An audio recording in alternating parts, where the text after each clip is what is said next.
சென்னை சத்தியமூர்த்தி பவனில் முன்னாள் மத்திய அமைச்சர் ப. சிதம்பரம் செய்தியாளர்களை சந்தித்து வருகிறார். அந்த நேரலை காட்சிகள். நான் நம்புறேன். ஆனால் இவையெல்லாம் தயாரிக்கப்பட்ட எக்ஸிட் போல் கருத்து கணிப்புகள். நானும் வாக்குப்பதிவு அன்று பல இடங்களுக்கு, பல வாக்குச்சாவடிகளுக்கு சென்றேன். எங்களுடைய நண்பர்களும் சென்றார்கள். எந்த வாக்குச்சாவடியிலையும் எந்த கருத்து கணிப்பாளர்களோ வெளியில நின்று வெளியில வர்ற வாக்காளரை கேட்டு கருத்து கேட்டதாக எந்த செய்தியும் கிடையாது, எந்த பத்திரிகை செய்தியும் கிடையாது, எந்த தொலைக்காட்சி செய்தியும் கிடையாது. இருந்தாலும் திடீரென்று நாங்கள் இத்தனை லட்சம் பேரிடம் கருத்து கணிப்பு செய்தோம் அப்படின்னு சொல்லி 350 400 என்று கடைசியில் எல்லாத்தையும் சேர்த்து பார்த்தா அந்த 350 நிற்கிறாங்க. எப்படி எல்லாரும் இந்த 350 என்ற எண்ணுக்கு வர முடிந்தது? அதற்கு காரணம் ஒரு இடத்துல தயாரிக்கப்பட்டு அவர்களுக்கெல்லாம் போட்டோ காப்பி எடுத்து கொடுத்து இதில் 10 கூட்டி 10 குறைச்சு உங்கள் தொலைக்காட்சியிலே போடுங்கள் என்று சொல்லி எல்லா தொலைக்காட்சிகளிலேயும் இந்த 350 400 என்ற எண்களை வெளியிட்டு பொய் பிரச்சாரம், மக்களை முட்டாளாக்கினார்கள். இதற்கு வேறு காரணங்கள் இருக்கலாம். அந்த காரணங்கள் எல்லாம் போக போகத்தான் தெரியும்.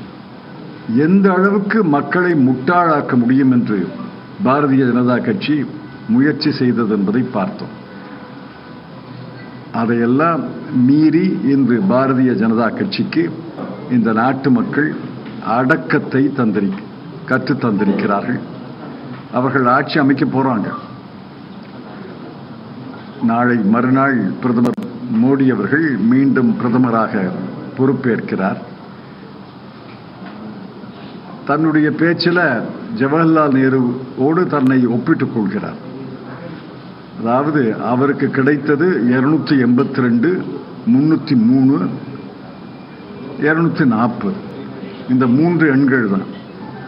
ஜவஹர்லால் நேருக்கு கிடைத்தது 361, 374, 364. ஜவஹர்லால் நேருவோடு திரு நரேந்திர மோடி அவர்கள் தன்னை ஒப்பிட்டுக் கொள்வதை நாங்கள் நிராகரிக்கிறோம். இந்த நாட்டு மக்கள் நிராகரிப்பார்கள். 3வது முறை பொறுப்பேற்கக்கூடிய திரு மோடி அவர்களுக்கு குடிமகன் என்ற முறையில் இந்திய அரசு ஒன்று அமைகிறது. எல்லாருக்கும் தான் அது பொதுவான அரசு. குடிமகன் என்ற முறையிலே அவருடைய அரசை வாழ்த்துகிறோம். அதே நேரத்தில் எதிர்க்கட்சி என்ற முறையில் அந்த அரசு செயல்பாடுகளை நாங்கள் கண்டிப்பாக கண்காணிப்போம் என்று தெரிவித்துக் கொண்டு என்னுடைய முன்னுரையை முடித்துக் கொள்கிறேன். கேள்விகள் இருந்தால் நாங்கள் பதில் சொல்றோம். அதாவது இந்த தேர்தலில் வெற்றி பெற்றதை குறித்து இப்ப திருமாவளவர்கள் ஒரு விஷயம் சொல்லியிருக்காங்க. என்னன்னா என்டிஏக்கு மக்கள் பெரும்பான்மை கொடுக்கல, சிங்கிள் மெஜாரிட்டி வரல. அதே சேம் டைம் இந்தியா கூட்டணிக்கு ஒரு அறிவுரை சொல்ற மாதிரி தான் அந்த முடிவுகள் அமைஞ்சிருக்குது. இந்தியா கூட்டணியில இன்னும் ஒற்றுமை பலப்பட வேண்டும் சொல்லிட்டு அவர் ஒரு விஷயத்தை முன் வச்சிருக்காரு. அதை பத்தி உங்களுடைய கருத்து? எல்லாருக்கும் தான் அறிவுரை, எல்லாருக்கும் தான் படிப்பினைகள். இப்ப சில மாநிலங்களில் காங்கிரஸ் கட்சி சிறப்பாக வெற்றி பெறவில்லை. இன்னும் சொல்ல போனா தோல்வி அடைந்திருக்கிறது. அது எங்களுக்கு படிப்பினை தானே. அவர்களுக்கு படிப்பினை என்று சொல்லும் பொழுது எங்களுக்கு படிப்பினை இல்லை என்று நான் சொல்லலையே. எல்லாருக்கும் படிப்பினை தான். பிரதமர் நீங்க சொல்றாரு இவிஎம் பத்தி காங்கிரஸ் ஏன் இப்போ பேசும், மின்னணு வாக்குப்பதிவு எந்திரங்களை பற்றி காங்கிரஸ் ஏன் இப்போ பேச மாட்டேங்குது? அதே நேரத்துல ஏன் நீங்க வெற்றியை கொண்டாடுது காங்கிரஸ் எதிர்கட்சியா ஏன் வெற்றியை கொண்டாடுது அப்படின்னு சொல்லி விமர்சனம் பண்ணிருக்காங்க. நாங்க தானே 3வது முறையா ஆட்சி அமைச்சிருக்கோம், அவங்க ஏன் கொண்டாட்டத்தில் ஈடுபடுறாங்க? முதல்ல இவிஎம் பற்றி சொல்றேன். காங்கிரஸ் கட்சியுடைய தேர்தல் அறிக்கையில இவிஎம்ஐ நாங்கள் நிராகரிக்கவில்லை. தயவு செய்து தேர்தல் அறிக்கையை படிச்சு பாருங்க. என்ன சொல்றோம்னா, அந்த விவிபிஏடி இயந்திரத்தில் அந்த தாள் வருதில்ல, அந்த தாள் நம்ம படிக்கக்கூடிய அளவுக்கு ஒரு 4-5 வினாடிகள் காட்சி அளிக்குது. அப்புறம் அந்த தாள் அந்த பெட்டிக்குள்ளேயே விழுந்துருது. எங்கள் தேர்தல் அறிக்கையில் என்ன சொல்றோம்னா, இந்த இவிஎம் முறையில் இன்னொரு முன்னேற்றத்தை செய்யணும். அந்த தாளை இப்ப அந்த ஏர்போர்ட்ல போர்டிங் பாஸ் எடுக்கிறோம்ல, அந்த தாளை எடுத்து பெட்டியில போடக்கூடிய வசதியை செய்யலாம். அது ஒரு சிறிய மாற்றம் தான். அந்த தாள் வரும்போது அந்த வாக்காளர் அந்த தாளை எடுத்து அதே விவிபிஏடி பெட்டியில போடலாம். தானாக அது அந்த பெட்டியில விழுவதை விட வாக்காளரை எடுத்து பார்த்துட்டு போடலாம் அப்படின்னு ஒரு சிறிய மாற்றம் செய்தால் இவிஎம் விவிபிஏடி முறையில் எந்த சந்தேகமும் யாருக்கும் எழாது. இப்ப கூட 10க்கு 3 பேர் 10க்கு 4 பேர் நீங்க கருத்து கேட்டீங்கன்னா அவர்கள் இந்த இவிஎம் பத்தி சந்தேகிக்கிறாங்க. அது சந்தேகம் நியாயமா இல்லையான்னு நான் சொல்லல. என்னை பொறுத்தவரையில் நான் இவிஎம் பற்றி குறை சொன்னதே கிடையாது. ஆனால் அந்த இவிஎம் மேலும் மெருகூட்டி மேலும் செம்மைப்படுத்தி மேலும் சீர்திருத்த வேண்டும் என்பதுதான் எங்களுடைய கட்சியினுடைய நிலை. ஆனால் கட்சியில 1-2 தலைவர்கள் இவிஎம் முறையை எதிர்க்கிறாங்க. நான் இல்லைன்னு சொல்லல. ஆனால் கட்சியினுடைய நிலை அது அல்ல. அடுத்த கேள்வி என்ன? இல்ல இவர் என்ன கேட்டாரு? இல்ல சார், அவர் 3வது முறையாக என்டிஏ ஆட்சி அமைக்கும் பொழுது காங்கிரஸ் கொண்டாடுது. உங்களுக்கு ஞாபகம் இருக்கும், ஒரு தேர்தலில் காங்கிரஸ் கட்சி முதல் இடத்துல, பாரதிய ஜனதா கட்சி 2வது இடத்துல. அப்ப எல்கே அத்வானி தான் அந்த கட்சியினுடைய தலைவர். அவர் என்ன சொன்னார் தெரியுமா? உங்களுக்கெல்லாம் நினைவு இருக்கலாம். The winner comes second அப்படின்னு சொன்னார். வெற்றி பெற்றவர் 2வது இடத்துல வந்திருக்கிறார். இந்த தேர்தலில் தார்மீக வெற்றி என்பது காங்கிரஸுக்கு தான். தார்மீக தோல்வி யாருக்காவது ஏற்பட்டிருக்குன்னா அது திரு நரேந்திர மோடி அவர்களுக்கு. ஆக நாங்க கொண்டாடுவதில் அவருக்கு என்ன வருத்தம், பொறாமை? அவர் கொண்டாடட்டும், யார் வேண்டாங்கிறா? அவர்கள் களை இழந்து பொலிவிழந்து உற்சாகம் இழந்து இருப்பதை நான் பார்க்கிறேன். நாங்க கொண்டாடுறோம், அவருக்கு என்ன பொறாமை? பாஜகனால ஒரு நிலையான அரசை கொடுக்க முடியும் நீங்க நம்புறீங்க? அது திரு மோடி அவர்கள் தான் பதில் சொல்லணும் அதுக்கு. ஏன்னா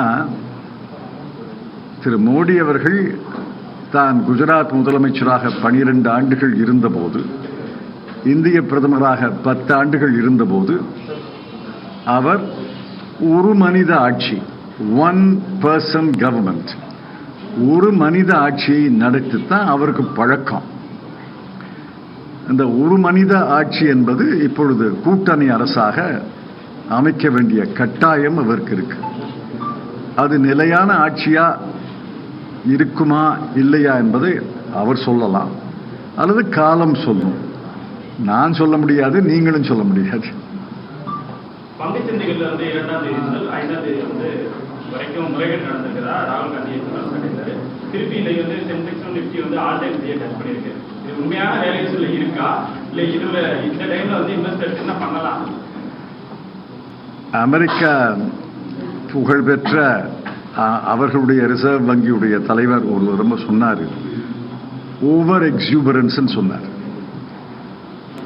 நம்ம கவர்னர் அதை சொல்வார்னு நான் எதிர்பார்த்தேன், நீ சொல்லல. இதெல்லாம்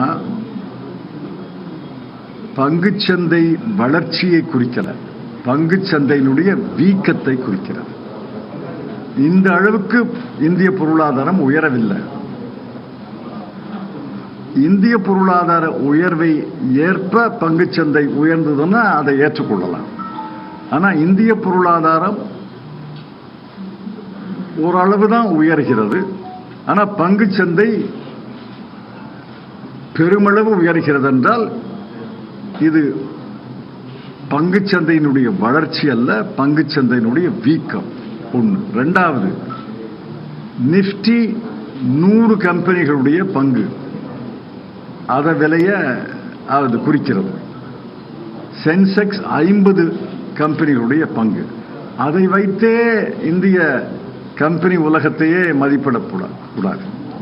யாரோ பணம் பண்றாங்க, யாரோ பணம் இழக்கிறாங்க, அது தெரியுது. ஏன்னா அது ஜீரோ சம் கேம். ஒருத்தருக்கு லாபம் என்றால் இன்னொருத்தருக்கு இழப்பு தான். யாரோ பணம் பண்றாங்க, யாரோ பணத்தை இழக்கிறாங்க. இது இந்தியாவில் 142 கோடி மக்களுக்குல 140 கோடி மக்களுக்கு இதுல தொடர்பே கிடையாது, சம்பந்தமே கிடையாது. இதை போய் நீங்க 8 காலம் தான் இருக்கு, 8 காலம் தலைப்பு போடுறீங்க. 8 கால பத்திரிகையில 12 காலம் தலைப்பு போட முடிச்சா போடுவீங்க போல இருக்கு. சார், மற்ற செய்தி நிறுவனங்கள்ல பாஜக சார்ந்த ஒரு கருத்து கணிப்பு வெளியிட்டிருந்தாங்க. சத்தியம் தொலைக்காட்சி வந்து காங்கிரஸுக்கு ஆதரவா, காங்கிரஸ் வந்து பிஜேபி பெரும்பான்மை வாங்காதுன்னு ஒரு கருத்து. நீங்க சொல்றது புரியல எனக்கு, என்ன சொல்றீங்க? மற்ற செய்தி நிறுவனங்கள்ல பாஜக வந்து 300 இடத்துக்கு மேல வந்து சீட்டு வாங்கணும்னு சொல்லியிருந்தாங்க. சத்தியம் தொலைக்காட்சி வந்து பிஜேபி வந்து பெரும்பான்மை வாங்காதுன்னு ஒரு கருத்து கணிப்பு வெளியிட்டு. தெரியலையா? நான் பார்க்கல, தெரியாது. என்டிஏ கூட்டத்துல அரசியல் சாசன புத்தகத்தை வழங்கி பிரதமர் நரேந்திர மோடி அந்த கூட்டத்துல கலந்துக்கிறாரு. இந்த நிகழ்வு எப்படி பாக்குறீங்க? ஒரு செயல்பாடு அரசியல் சாசன புத்தகத்தை வழங்குறாரு. அரசியல் சாசனம் நான் பார்த்தேன். அரசியல் சாசனத்தை வழங்குவதை நான் வரவேற்கிறேன். அரசியல் சாசனத்தை வணங்கிவிட்டு அரசியல் சாசனத்தை குலைக்க விடாமல் இந்திய மக்கள் ஒரு பாதுகாப்பு அரணாக இந்தியா கூட்டணிக்கு 240 இடங்களை தந்திருக்கிறார்கள். இது மக்களுடைய தற்காப்பு செயல், செல்ஃப் டிஃபென்ஸ். தங்களுடைய அரசியல் சாசனத்தை பாதுகாத்துக் கொள்வதற்காக மக்கள் 240 இடங்களை இந்தியா கூட்டணிக்கு தந்திருக்கிறார்கள். அதனால இனிமே அரசியல் சாசனத்தை வணங்காம என்ன செய்யறது? வணங்கும் போது என்ன மனசுக்குள்ள நினைச்சாருன்னு அவரை தான் சொல்லணும். பாஜகவின் மீது முக்கியமா வைக்கக்கூடிய பிரதானமான குற்றச்சாட்டுல ஒண்ணு, காங்கிரஸ் போன்ற கட்சிகள் வந்து மதங்களை வைத்து மக்களை வந்து பிரிக்கிறாங்கன்னு சொல்லிட்டு இப்ப மோடி அலைங்கிறது நம்ம அவ்வளவு பார்க்க முடியல. அதே நேரம் வந்து சிங்கிள் மெஜாரிட்டி கிடையாது. இது மாதிரியான விஷயங்கள் வருங்காலத்துல குறையும் நினைக்கிறீங்களா? இல்லைன்னா இந்த மாதிரி விஷயங்கள் செய்யறதுக்கு பயப்படுவாங்கன்னு நீங்க நினைக்கிறீங்களா? தெரியலையே. மோடி அவர்கள் அவருடைய உளவியல் மனநிலையெல்லாம் நான் ஆராயக்கூடிய அளவுக்கு நான் அந்த துறையில ஒன்றும் நிபுணர் அல்ல. ஆனால் அவருடைய கடந்த கால ஆட்சி, குஜராத்தில் இந்தியாவில் ஆட்சி என்பது அவர் தான் பிடிச்ச முயலுக்கு 3 கால்னு சாதிக்கிறது. அதாவது ஒன்று சொல்கிறேன், மணிப்பூர்ல ஓராண்டுக்கு மேலாக மிகப்பெரிய உள்நாட்டு கலவரம் நடைபெறுகிறது. பல 100 பேர் உயிர் இழந்திருக்கிறார்கள்.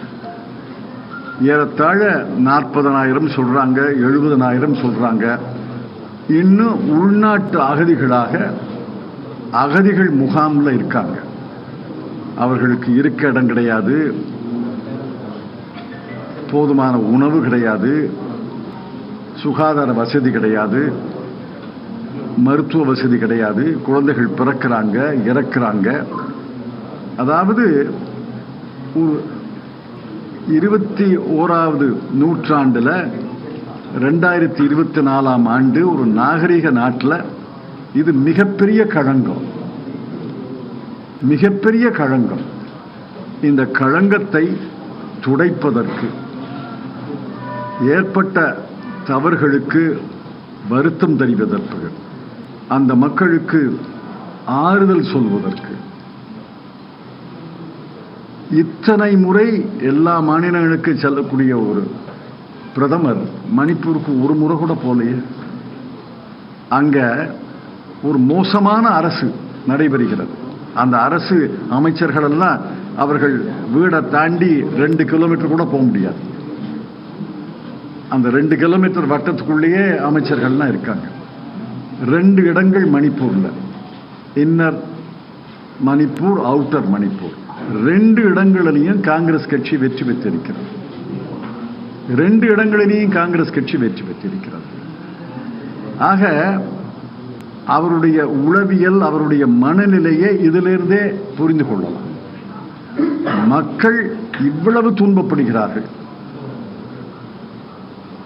இவ்வளவு சோதனைக்கு ஆளாகி இருக்கிறார்கள்.